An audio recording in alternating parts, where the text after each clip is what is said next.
Hello friends, इस video के माध्यम से जानेंगे कि राजयोग क्या होता है और राजयोग कि कोई मनुष्य करके मन और इंद्रियों पर विजय का मार्ग कैसे प्रशस्त कर सकता है। तो राजयोग को योगों का राजा कहा जाता है।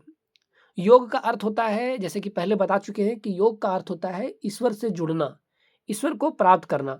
तो राजयोग में योगों का राजा कहा जाता है क्योंकि ये सीधे मन को नियंत्रित कर आत्म साक्षात्कार की ओर ले जाता है।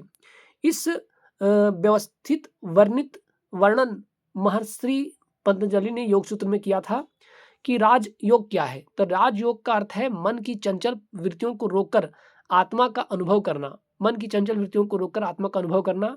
योग सूत्र में कहा गया है कि योगाश्चित वृत्ति निरोधा, अर्थात चित्त की वृत्तियों को निरोध ही योग कहा जाता है। आगे है कि यहाँ पर आगे की अष्टांग योग में कहते हैं कि राज योग के 8 अंग होते हैं। अष्टांग योग में कहा गया है कि राजयोग के 8 अंग होते हैं। तो राजयोग के अष्टांग योग भी कहा जाता है क्योंकि इसमें 8 अंग हैं, इसलिए इसे कहा जाता है अष्टांग योग, क्योंकि इसमें 8 चरण होते हैं। पहला है यम। यम अर्थात अहिंसा, सत्य, अस्थेय, ब्रह्मचर्य, अप्रियग्रह। दूसरा है नियम, शौच, संतोष, तप, स्वाध्याय, ईश्वर प्राणिधान। आसन, शरीर को अस्थिर और स्वस्थ रखने की प्रक्रिया को कहते हैं आसन। प्राणायाम, श्वास प्रश्वास का नियंत्रण।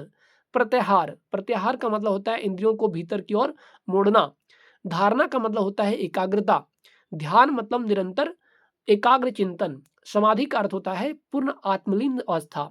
आगे है कि राजयोग का महत्व क्या होता है। राजयोग का महत्व कुछ इस प्रकार से है कि मन की शांति और स्थिरता देता है, तनाव और विकारों को कम करता है, आत्मज्ञान और मोक्ष की ओर ले जाता है, जीवन में संतुलन और संयम लाता है।